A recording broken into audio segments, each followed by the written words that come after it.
¿Qué tal? ¿Cómo están? Vamos a hablar hoy de la final del Mundial de Clubes y también de cómo terminó de desarrollarse este torneo, que les cuento además que será la última vez que tendrá este formato, porque desde el próximo año se llamará Copa Intercontinental, es decir, volverá a un nombre que ya tuvo y volverá a jugarse de otra manera. Es decir, ya no se jugará como hasta ahora, que era los campeones de cada continente sumado al equipo local. Una gran diferencia a favor de Manchester City, indudablemente una gran diferencia. Casi que no hubo partido, no hubo final. Una gran pena para el Fluminense, porque tanto esfuerzo, ¿no? Llegar a un gran torneo en el Brasileirao, después ganar la Copa Libertadores de América frente a Boca Juniors en una recordada final, pero mucho más allá de eso, todo el trayecto que hubo que hacer, porque la Copa Libertadores es muy amplia, se viaja muchísimo por todo el continente, es un gran esfuerzo porque uno juega al mismo tiempo el torneo local, a veces la Copa local también. Entonces llegar a tanto, después llegar al Mundial de Clubes, que es tan lejos, ¿no? En Arabia Saudita, llegar a la final, después de eliminar al Al-Ahly y después de no haberlo pasado tan bien en el primer tiempo. Ustedes se acuerdan que comentamos, no pasó un gran primer tiempo de Fluminense, le pasó mal. El Al-Ahly tuvo estos problemas de definición y también de ingenuidad defensiva que suelen todavía tener algunos equipos o muchos equipos africanos, y de esta manera el Fluminense llega a la final. Muchos brasileños que habían quedado en Brasil esperando qué pasaba, si iban a la final o no, arriesgaron económicamente, fueron a apoyar al Fluminense al último partido en el King Abdullah Sport City, en el estadio principal. Y claro, llega todo eso, una arenga tremenda de Felipe Melo y de Fabio a los demás compañeros, y entras al partido, te saludás con los rivales, una expectativa tremenda y te meten un gol en los 40 segundos. Y ya listo, se acabó el partido, porque todos sabíamos ahí en el estadio, y yo creo que los jugadores del Fluminense y los hinchas del Fluminense, y hasta diría que el banco de suplentes y el técnico del Fluminense, todos sabían que todo había acabado a los 40 segundos. Es cierto, es 1-0, se puede levantar, pero como estaba dado el partido, por las características del partido en sí, no había mucho que hacer. Es decir, el Fluminense tiene tanto talento, jugadores veteranos, pero que tienen tanta técnica, que increíblemente salían sorteando la presión altísima que hizo Manchester City en área chica, prácticamente parado de los últimos jugadores del equipo rival. Es decir, estaba, ni bien salía del arco Fabio, desde el área chica se encontraba con los jugadores en esa línea. Entonces estaban los últimos jugadores de Manchester City parados en la mitad de la cancha. Casi imposible para el Fluminense poder progresar. Casi diría que no progresó casi nunca, porque cuando tiran pelotazos largos, fíjense que un jugador preciso como Felipe Melo muchas veces erraba el pase, la pelota se iba afuera, o se iba un jugador, normalmente Germán Cano en offside, o alguna jugada así, porque era imposible pasar ese vallado, ese ritmo, esa velocidad que tiene la Premier League inglesa. Yo siempre dije que el Brasileirao, ustedes se acordarán, es uno de los mejores torneos del mundo. Pero claro, la Premier League es el mejor torneo del mundo y se nota mucho la diferencia. Y no hablar tampoco de lo que es el Manchester City como equipo, que lleva 5 años trabajando juntos, y si bien hay una renovación siempre, jugadores que van y vienen, hay una base estable de 5 años que se nota muchísimo, con un gran entrenador como Pep Guardiola. Y claro, Fluminense con un buen entrenador como Diniz, que tiene una linda filosofía para mí, no solamente estética, sino que él cree en el jugador propio, cree en el sistema táctico propio. Fernando Diniz explicó muy bien en la conferencia de prensa, y pude hablar con él unos minutos, y él comentó, por ejemplo, que él le parece mejor estar pendiente de lo de uno mismo y no tanto pendiente del rival, por otra sencilla razón, y que a mí me parece lógica. Si uno está pendiente de uno mismo y viene trabajando hace mucho, uno confía en los jugadores que tiene, o confía en el sistema de juego que tiene, o en ambas.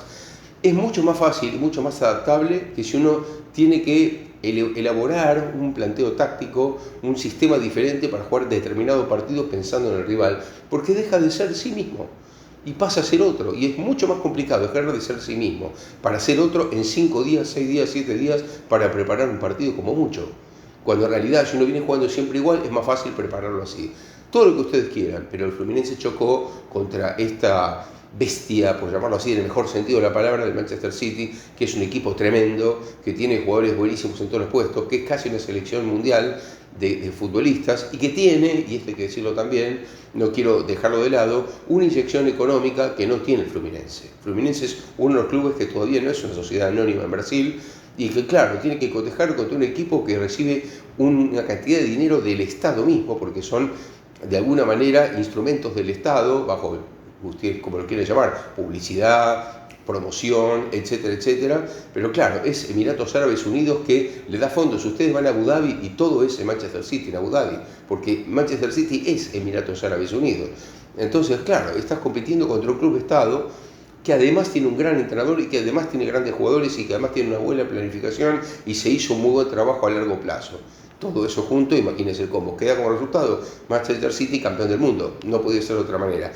Pero una final, la pierde Fluminense después de tanto esfuerzo, 4-0, realmente es durísimo, pero así fue, y una diferencia abismal, y además una ratificación de que Julián Álvarez es un gran delantero, que cuando Haaland, De Bruyne, y en este caso Doku, es el jugador nuevo, el extremo que se trajo Manchester City, no pueden jugar por distintas razones, apareció Julián Álvarez, que casi no jugó la semifinal, y lo vimos salir cabizbajo, muy mal, de la zona mixta, fue el primero que salió después del partido semifinal porque no había jugado ese partido. Entonces, claro, a partir de esa situación del partido contra Red Urawa de Japón, que no jugó bien, uno pensaba, bueno, no va a jugar en la final, no, todo lo contrario, parece que lo tenía más reservado Guardiola para la final, y a los 40 segundos se había anotado y a los 87 metió el cuarto gol.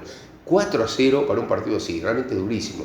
Y les quiero decir ahora un paréntesis, Guardiola hasta ahora ganó 4 mundiales de clubes, 2 con el Barcelona, 1 con el Bayern y 1 con el Manchester City, o sea, con 3 equipos distintos, y le ganó 4-0 al Santos en 2011 y le ganó 4-0 ahora al Fluminense en 2023. Realmente una locura, ¿no? Bueno, al margen de esto también hay muchas más cosas para analizar que quiero por eso seguir avanzando con este video.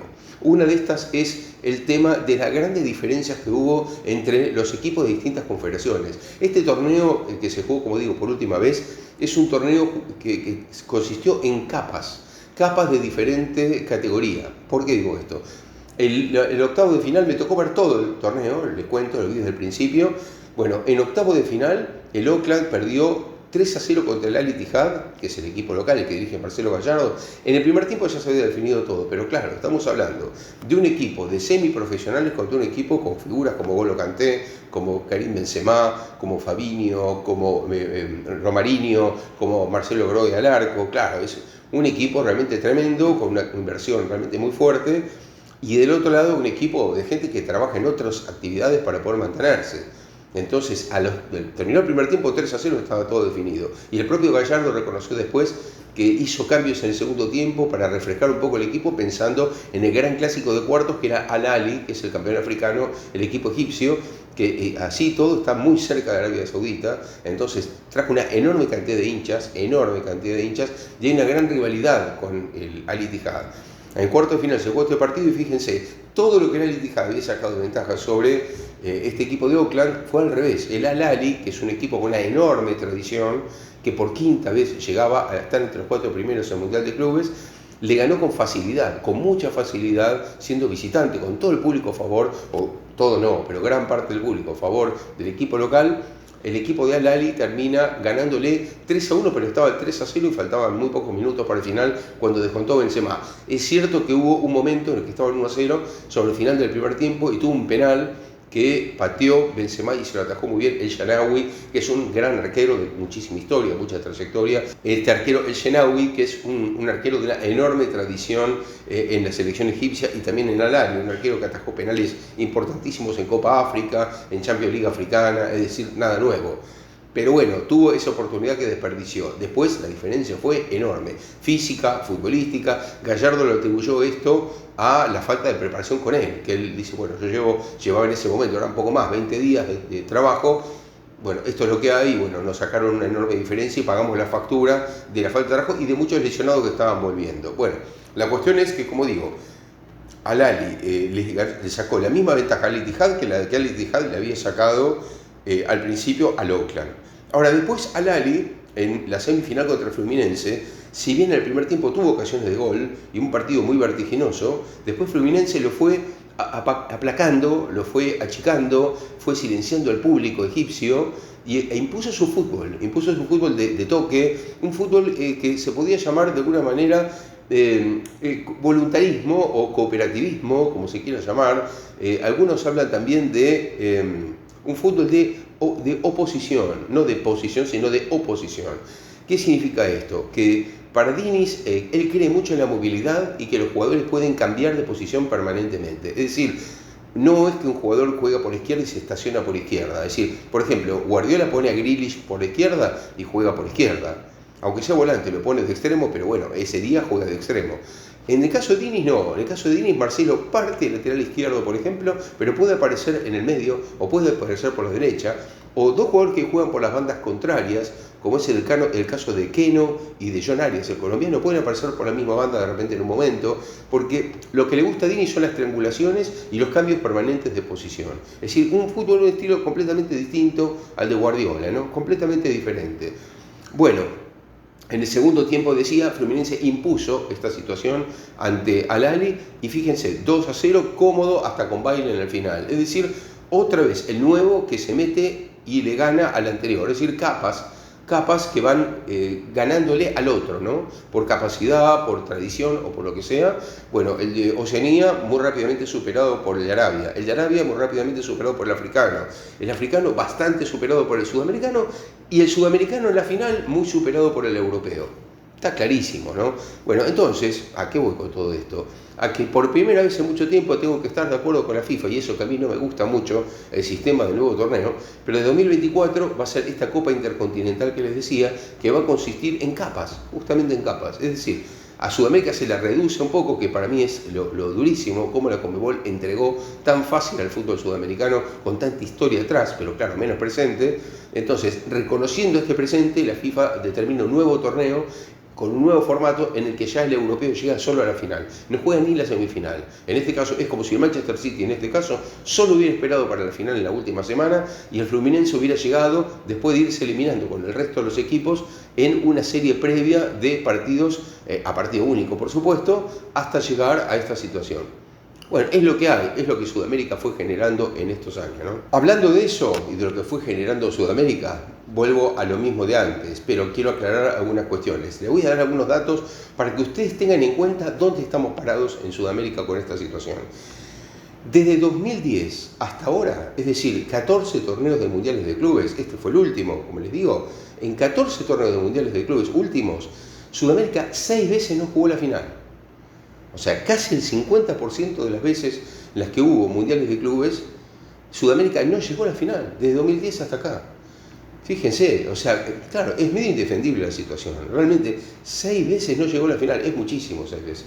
Más allá de que esta vez sí haya llegado el Fluminense, tantas veces no llegó. Solamente un equipo argentino en esas 6 veces no llegó, que fue River en 2018, eliminado por Al-Ahly. Pero bueno, no llegó el Atlético Mineiro de Ronaldinho. No llegó el Flamengo, el multicampeón y con un dinero atrás increíble, quizá el equipo de Sudamérica con más inversión, ¿no? Es el Flamengo, y no llegó a la final eliminado por el Al-Hilal de Ramón Díaz. Bueno, en fin, estamos hablando de un presente que no tiene mucho que ver con el pasado. Fíjense que prácticamente desde 2012 hasta acá, es muchísimo tiempo, ningún equipo sudamericano ganó el Mundial de Clubes. El último había sido Corinthians frente al Chelsea, allá en 2012. ¿Cuánto tiempo atrás? Bueno, ese es por un lado. Y después otro dato que quiero dar para los argentinos, que me parece un dato muy importante y además extraño y duro, que es el dato de que el Mundial de Clubes se jugó en 20 oportunidades, porque les cuento, empezó en el 2000, que fue un Mundial de Clubes bastante raro, no sé si muchos se acuerdan porque se jugó en Brasil ese Mundial de Clubes, y bueno, Corinthians ganó ese Mundial de Clubes en el año 2000, se suspendió hasta 2005, o sea, se siguió jugando la Copa Intercontinental y volvió en 2005 hasta ahora. En esas 20 ediciones exactas que hubo, porque ahora, como les dije, termina este formato, ¿saben cuántas veces ganó Argentina con sus clubes ese Mundial de Clubes? Ninguna. Nunca Argentina ganó el Mundial de Clubes. Realmente increíble. Termina un formato y Argentina nunca con los clubes ganó un solo título mundial. Lo ganó el equipo que más lo ganó, o el país, mejor dicho, que más lo ganó a través de 2 equipos, Real Madrid y Barcelona, es España con 8 títulos mundiales, Brasil e Inglaterra 4, Italia, Alemania 2. Eso es todo, no hay nada más. Eso muestra un poco también la situación de los clubes argentinos y cómo se fueron quedando a partir de temas económicos, de malas administraciones, de malos torneos locales, de una cantidad de cosas, ¿no? Pero bueno, por supuesto de la emigración de jugadores, pero eso le pasa a todos los clubes sudamericanos. Y sin embargo los clubes brasileños han ganado bastante más. Más allá de que, por supuesto, la liga es mayor, es más poderosa la moneda, el mercado es distinto, pero lo cierto es que es lo que está pasando. El fútbol argentino se fue cayendo y prácticamente ya no figuró en los últimos tiempos en los mundiales de clubes. Más allá de que Guardiola dijo en la conferencia de prensa previo a la final, o recordó, mejor dicho, aquel partido que sufrió tanto con el Barcelona en 2009 frente a Estudiantes de La Plata. Estuvo a 1 o 2 minutos Estudiantes de ser campeón del mundo, le empata al Barcelona y después le ganó en el alargue. ¿Se acuerdan con el pecho de Messi que tanto dio para hablar, ¿no?, en aquel momento? Bueno, más allá de esta anécdota, de estas situaciones, lo cierto es que el fútbol sudamericano y específicamente el fútbol argentino están bastante lejos, y yo creo que se nota mucho esto en este tipo de partidos, como el partido con el Manchester City, que no fue partido, le reitero, no fue partido, la diferencia fue muchísima. Un mundial de clubes con algunas chaturas, con algunos equipos que realmente no están en su nivel, que están bastante lejos de todo. Uno habla de Sudamérica porque es lo que más le incumbe, pero hablamos del Red Suraguas de Japón, o hablamos del León de México, y el partido que hicieron en cuartos de final, y fue realmente lamentable. Fue un partido triste, realmente muy, muy triste. Después me tocó ver el del tercer puesto entre Red Urawa y Al Ahly, y también una cantidad de errores y cosas realmente tremendas, ¿no? Pero bueno, después uno ve otros equipos y bueno, Fluminense hizo un gran esfuerzo, realmente un gran esfuerzo, y no le dio para ganar el Mundial de Clubes, y termina con un 4-0 triste, porque termina todo un año de mucho esfuerzo y de una gran convicción en su trabajo, porque realmente lo vimos a Diniz expresar todo con una gran convicción, pero con un resultado inapelable, un resultado que muestra a las claras la enorme diferencia que hay entre uno y otro. Tema organizativo, todavía hay muchas cosas que Arabia Saudita tendrá que trabajar, porque si quiere organizar el Mundial de 2034, que parece que está lejos, pero estamos entrando en 2024, o sea, no está tan lejos, y hay muchas cosas que tiene que superar. Por ejemplo, ahora mismo nos ha pasado, es cierto que es un tema climatológico, si se le quiere llamar así, hubo unas lluvias tan intensas que se inundó la ciudad de Jeddah. No sé qué pasará en Riad, que es la capital, pero acá se inundó, y esta época es la época en la que se jugaría el Mundial. Entonces, bueno, hay que tener en cuenta esto, porque hay unos... digamos, directamente no se puede andar por la calle por el embotellamiento que hay, por el tráfico, es una locura, de noche, tarde, bueno, realmente muy duro. Por ese lado, por el lado del transporte también, esta es una ciudad que no tiene prácticamente transporte público, salvo en el centro, es decir, en Eyuk, que se llama así, que es la zona céntrica comercial, pero si no, no hay transporte público, todo es Uber o taxis o cosas por el estilo. Entonces, bueno, van a tener que trabajar mucho en esas cosas, porque realmente vemos que todavía falta, pero sí es una ciudad pujante, sí es una ciudad que, como les comenté, está en permanente construcción y que se prepara para, no solamente para temas de fútbol, para Fórmula 1, para tenis y otros grandes torneos. Así que veremos cómo sigue y veremos qué pasa a partir de ahora con un nuevo formato de Mundial de Clubes para el año 2024, y después el 2025, primera vez el experimento del Mundial de 32 equipos en Estados Unidos, con un buen sistema de clasificación, que es el sistema de ranking, o haber ganado los torneos continentales. Así que bueno, se cierra acá una etapa con este Mundial, y vamos a ver si cambia un poco el sistema de la relación y de la competencia, más que nada la competitividad entre los equipos de los distintos continentes, porque hasta ahora hay mucha diferencia, realmente tanta que casi que no vale la pena jugar. Espero que les haya gustado este video, les pido como siempre que pongan me gusta acá abajo, que lo compartan y no olviden suscribirse. Hasta la próxima.